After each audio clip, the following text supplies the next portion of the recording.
A Perashá da semana, aprendemos a discussão entre Moshe e o Faraó. É normal o ser humano, ao crescer e ao se desenvolver, evolua também na forma de interpretar aquilo que aprendeu durante a sua infância.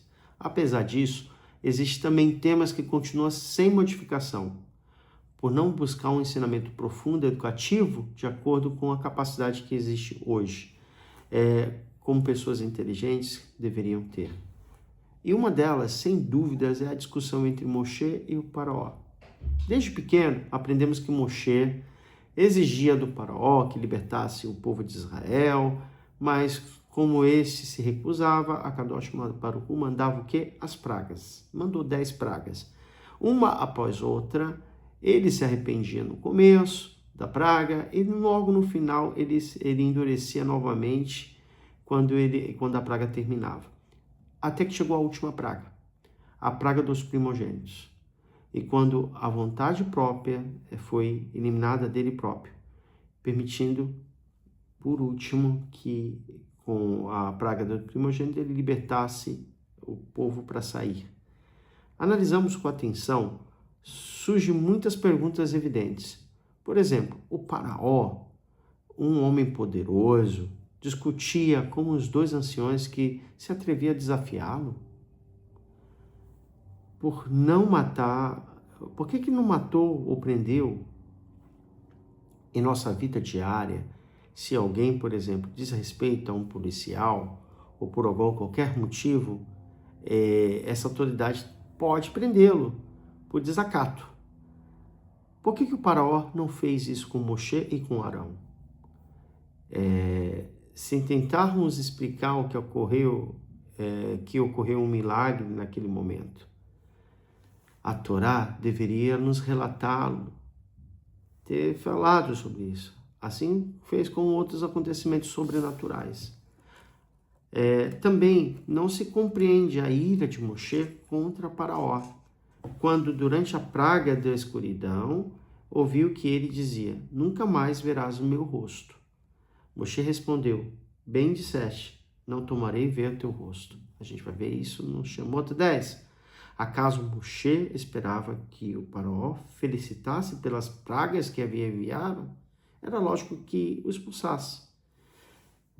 Essas perguntas baseiam-se no erro de pensar que tanto Moshe quanto o Faraó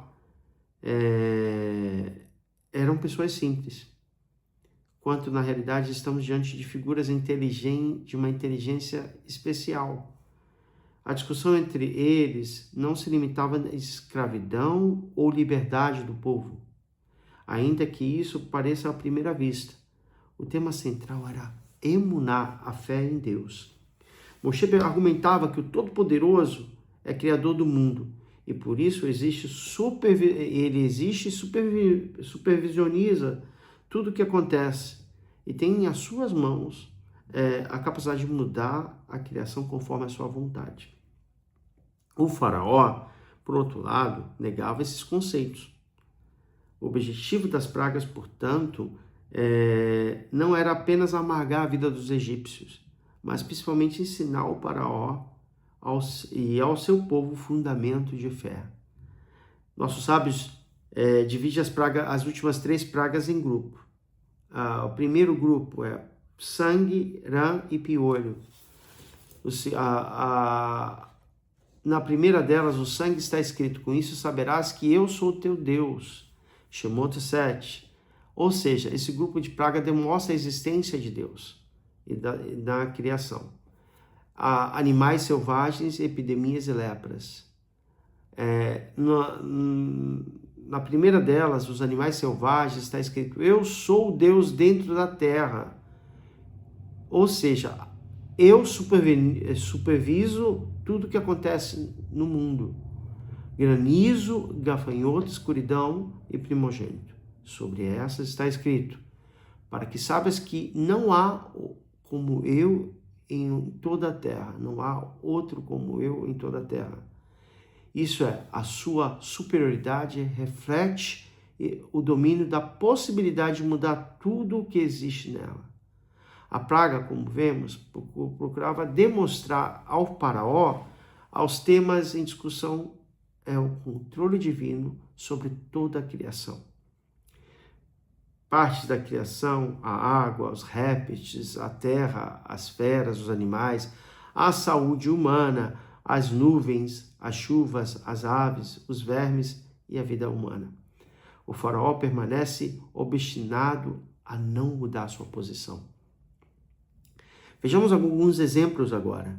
Na praga da rã, desesperado, ele pede a Moshe que retire as rãs em troca da liberdade.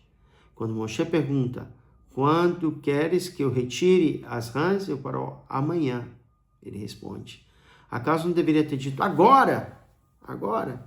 Nesse exato momento, Ramban explica que o faraó pensava que as pragas eram algo natural e não de origem divina, e que Moshe era um sábio que conhecia o momento em que, de acordo com a natureza, as rãs desapareciam. E por isso ele esperava a resposta, agora. Foi por isso que respondeu amanhã.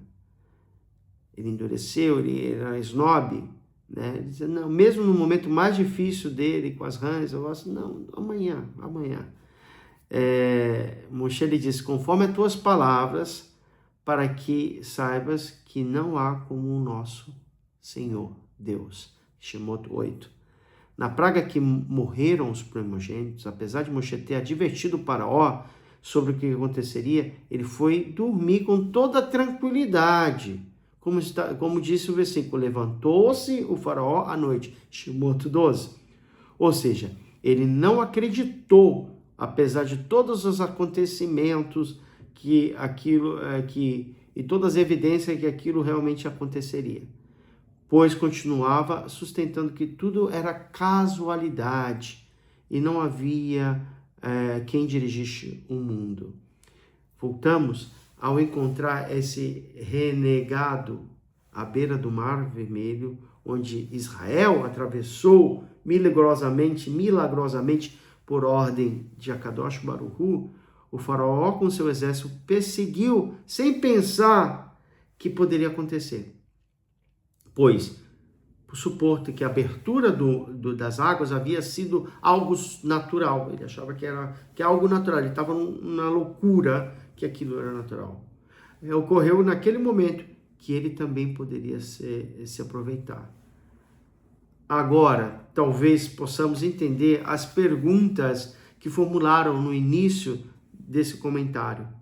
O faraó podia matar Moshe e Arão, mas se o fizesse, não demonstraria sua teoria de negação de Akadosh Baruch Hu, Hase Shalom. Por isso, preferiu-se deixá-los vivos para provar que ele tinha razão. Entendemos também que Moshe se irritou com o faraó na nona praga, quando foi expulso, pois o objetivo das pragas era mostrar ao rei do Egito a verdade sobre o mundo, e não compreendeu essa realidade e ele provocou a ira de Moshe. Hazon Ish, em seu livro Emuná Bitachon, esclarece um erro no qual muitos tropeçam. Ter fé não significa que, diante de duas alternativas possíveis, uma boa e a outra ruim, estejamos seguros, por causa da nossa fé, de que acontecerá a boa. Essa não é uma visão correta da fé. A fé consiste em ter com tranquilidade espiritual de que o Criador fará o melhor, de acordo com os seus critérios de entendimento. Ou seja, não se deve pensar que necessariamente o nosso desejo será realizado, pois talvez não seja o mais conveniente, mas aquilo que nos acontece vindo das mãos de Akadosh Baruch Hu, de Deus, certamente será o melhor, mesmo que não pareça o que queremos. Quem tem fé sabe que, ainda que tenha sido enganado, que possua dívidas incombráveis, que não consiga vender sua mercadoria, que tem problemas de saúde, aconteça o que acontecer, tudo está sendo conduzido pelas mãos de Akadosh Baruch Hu, e que quem quer o melhor, que ele quer o melhor para todos nós. Nenhuma criação depende de uma sorte estranha, ou de uma loteria, ou de um governador, ou de um presidente, ou de um rei.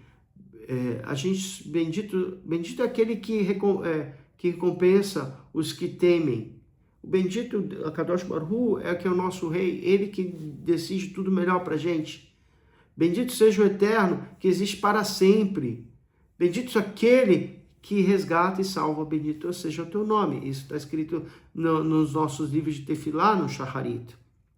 Assim, nos ensina Rambam, no final dessa perashá, em um dos seus comentários, assim ensina ele 2 milagres grandes e conhecidos. A pessoa deve reconhecer os milagres ocultos, que são a base da Torá. Não se tem parte nelas até que se creia que tudo que aconteceu é milagroso. E não existe natureza nem costumes do mundo, nem em geral, nem em particular. Se a pessoa cumpre os preceitos, terá sucesso e recompensa. Se transgride, receberá castigos e decretos divinos.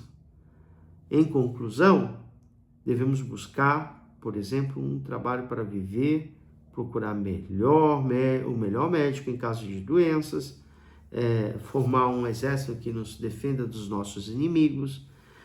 Porém, aquele que tem fé sabe que isso faz parte do esforço que devemos realizar para não depender somente de milagres, mas os resultados que obtemos, o sustento, a parnassá, a saúde, refuá, a bitahon, a segurança, não são frutos de nossa capacidade ou sabedoria, e sim de algo muito mais profundo, o favor de Kadosh Baruch Hu, mesmo sem sermos dignos. E ele vai nos dar sempre berahot. Eu espero que vocês tenham gostado dessa pequena livro de Torá, do livro de Bereshit, do livro da Perashat Shemot. Bom.